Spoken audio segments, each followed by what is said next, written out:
Selamat sore para netizen dimanapun kita berada. Salam inspirasi bagi kita semua. Wow, ngeri ya. Sri Mulyani akui radikalisme sudah masuk ke Menkau. Wow, radikalisme yang apa? Radikalisme korupsi, pajak begitu kan, hampir 300 triliun dan sebagainya begitu kan ya. Ya, di mana letak logikanya sebagai Sri Mulyani? Lebih baik menurut saya pribadi mundur aja begitu kan ya. Karena sudah tidak bisa mengawasi bawahannya padahal ini bersentuhan langsung dengan keuangan. Ada yang rangkap jabatan di situ begitu kan ya, dengan gaji juga dirangkap di situ bahkan miliaran begitu ya. Di mana letak logikanya sebagai seorang menteri begitu kan ya? Ini sudah dua kali terjadi begitu kan ya, dalam artian bahwa berkali-kali dia melakukan atau menjadi menteri begitu. Masa tidak tahu bawahannya kan begitu. Di era SBY juga seperti itu begitu ya. Tetapi perlu kita baca ya komentar-komentar netizen seperti ini.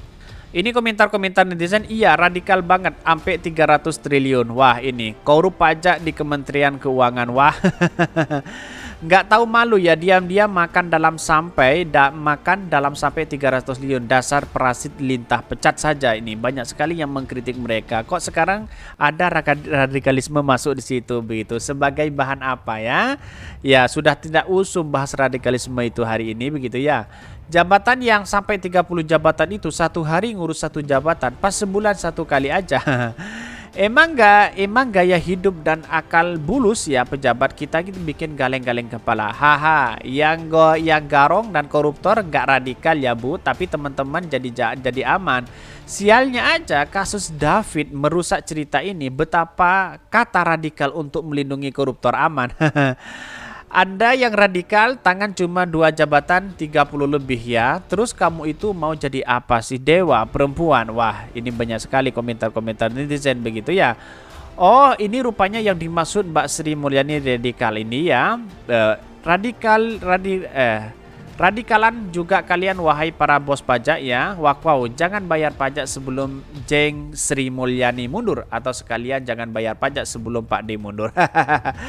Ya aneh juga begitu kan. Kalau memang banyak yang dikorupsi, masyarakat enggan untuk membayar itu begitu kan. Definisikan dulu radikalisme itu apa. Ya mungkin radikalisme korupsi, radikalisme jabatan dan sebagainya begitu kan. Bukan radikalisme terkait dengan bom bunuh diri atau terkait dengan agama begitu kan ya.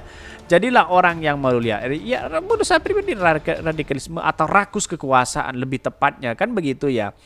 Kenapa ya mereka itu kayak nggak tahu ada yang terpapar radikal, tapi nggak berani menunjukkan langsung paham apa dan siapa yang radikal. Kau memang salah ditindak, biar kita tuh yang nih.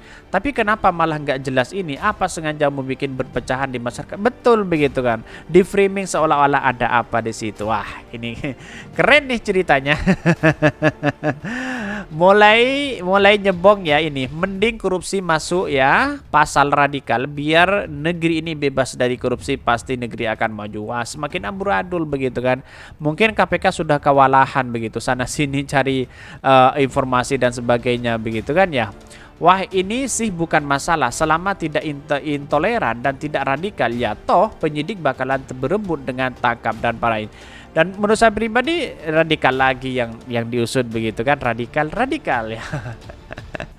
Sampai lucu begitu kan ya. Bahkan ya menurut Hendro ya, semakin bodoh seorang pejabat ya, maka semakin banyak pula jabatannya.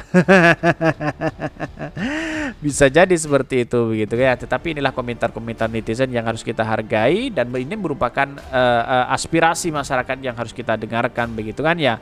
Rakyat yang dicekik dengan pajak, tahu-taunya dikorupsi begitu ya. Tetapi mari kita baca terlebih dahulu beritanya seperti ini. Ini beritanya ngeri ya. Sri Mulyani akui radikalisme sudah masuk di Kemenkau. Wow, ada apa ya? Menteri Keuangan Sri Mulyani kumpul bareng dengan para tokoh-tokoh Indonesia ya. Mereka berkumpul dalam acara temu kebangsaan, merawat semangat hidup berbangsa. Menko Polhukam Mahfud MD dan Sekjen Gerakan Suluh Kebebasan Alisa Wahid pun ikut hadir acara ini.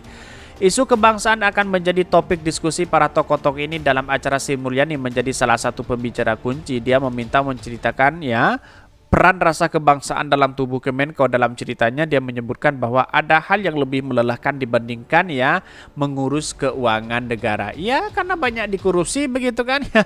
Ini awalnya Sri Mulyani bercerita bahwa kementerian dihinggapi banyak gerakan-gerakan religius yang eksklusif. Pegawai Kemenko pun mulai berkotak-kotakan ya. Menjelang pemilu kemarin saya observasi di Kemenko ada di bawah ketegangan ya, bawahan saya jadi visible keagamaan mulai dari appearance menunjukkan identitas, bahkan untuk beberapa dia mengkotak-kotak eksklusif dan ada ketegangan, cerita Sri Mulyani. Ya siapakah mereka, cerita dong biar kita selesaikan bersama, kan begitu logikanya Bit. Bahkan dia sempat bercerita sering mendapatkan pesan yang menyebutkan bahwa Kemenko mulai dimasuki gerakan radikal keagamaan. Dia menyatakan percakapan antara dia dan bawahannya menjadi kunci untuk memastikan Kemenko tetap berbangsa dan terhindar dari gerakan radikalisme. Percakapan itu dilakukan lewat sebuah forum ya, rapat pimpinan Kemenko. Rapat itu dihadiri oleh eselon 1 dan eselon 2 Kemenko. Bagaimana ceritanya ya? Ya, tetapi kalau menurut saya pribadi, kalau memang radikalisme masuk di situ ya ditindak dong. Jangan dibiarkan hanya korupsi saja di sana, kan begitu logikanya begitu. Nanti ya malah orang-orang yang dituduh korupsi lalu kemudian dianggap radikal begitu kan ya. Nanti digoreng habis-habisan lagi begitu. Yang salah ya umat Islam lagi begitu kan ya. Tetapi kan aneh bagi saya pribadi, apa yang selama ini dilakukan ya, kalau memang itu ada radikal ya tangkap saja begitu kan ya. Kan begitu logika kita. Bahkan dalam konteks ini ya kami ya buat conversation ya dalam sebuah rapat ya. Dalam rapat pimpinan itu ya berdialog dengan bawahannya mengenai nilai kebangsaan. Dan bahkan dia mengatakan dalam forum itu menurutnya bawahannya banyak bicara dan terbuka perihal yang dirasakan mereka. Termasuk yang disebut Sri Mulyani terkena ya gerakan eksklusif keagamaan. Bahkan saking panjangnya pertemuan yang dilakukan berakhir hingga tengah malam dan membuatnya lelah. Dia momen itulah dia bicara mengurus ya nilai kebangsaan bawahannya lebih berat dibandingkan mengurus keuangan negara. Ya lebih baik mundur saja, kan begitu logikanya begitu. Ya mungkin seharusnya ya mundur saja di situ ya sebagai menteri ya kalau memang itu lelah begitu. Ya kalau memang terpapar ada radikalisme di situ ya pecat saja begitu kan ya. Kenapa kok dibiarkan? Jangan-jangan nanti yang dituduh korupsi yang memainkan hari ini orang-orang radikalisme begitu kan ya. Saya tidak mendukung itu, tapi kami memberikan statement bahwa kalau memang ada tindak pidana melakukan radikalisme ya pecat saja, kan begitu logikanya begitu kan. Bahkan ya di bawahannya sendiri ya jangan hanya keluar radikalisme, sedangkan di bawahnya sendiri ada yang rangkap jabatan ini. Jangan kaget ya, super fantastis segini gaji pejabat Kemenko yang rangkap jabatan komisaris BUMN. Ya, saya tunjukkan ya datanya ini ya. Ini Wakil Menteri Keuangan ya saja. Wakil Menteri Keuangan diketahui menjabat sebagai komisaris PLN dengan gaji dan tunjangan sebesar 120 juta ya per bulan itu ya. Per bulan. Kemudian sebagai komisaris Wamenkau memperoleh remunerasi per bulan itu 2,16 miliar. Artinya apa? Wah, 2 miliar lebih begitu kan ya.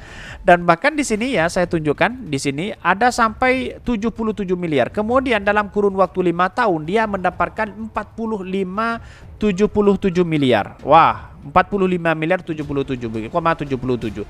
Artinya sungguh fantastis begitu. Hampir di sini ada yang 12 miliar ya. Ada yang 22 miliar selama 5 tahun. Ada 8 miliar dan bahkan di sini ada 21 miliar selama 5 tahun ya, selama 5 tahun dengan asumsi dia digaji dari komisaris itu 90 juta, terus kemudian menjadi BUMN di komisaris di Kemenkau ya, dia mendapatkan 1 miliar selama 5 tahun dia akan mendapatkan 21 miliar. Wah, fantastis. Ada yang 32 miliar begitu kan ya. Wah, ini gaji luar biasa begitu ya. Ya, di mana gaji-gaji seperti ini kok bisa rangkap jabatan begitu kan ya. Wah, wajar Indonesia memang kalau sudah pejabat rangkap jabatannya luar biasa begitu. Dan bagiannya double ya, sampai kapanpun dia tidak akan menemukan, pasti hutang terus begitu. Gaji-gaji seperti inilah yang kemudian terselubung begitu, terlihat begitu siapa yang memainkan peran seperti ini begitu. Ya seharusnya jangan rangkap jabatan, memang tidak ada yang lebih pinter atau apa begitu kan ya. Kan aneh bagi kita begitu ya. Tetapi perlu diingat bahwa apa pekerjaan mereka begitu ya. Kalau memang dana pejabat wah sangat kaya ada apa, itu yang harus kita pertanyakan begitu. Gajinya fantastis begitu, yang diurus dan bekerjanya wah ada apa begitu kan. Ya mungkin itu ya yang kami sampaikan. Tonton terus channel Hodari Podcast Rakyat ini karena ada berita-berita menarik dan viral setiap harinya. Salam para netizen, salam inspirasi bagi kita semua. Jangan lupa di subscribe channel YouTube Hodari Podcast Rakyat ini.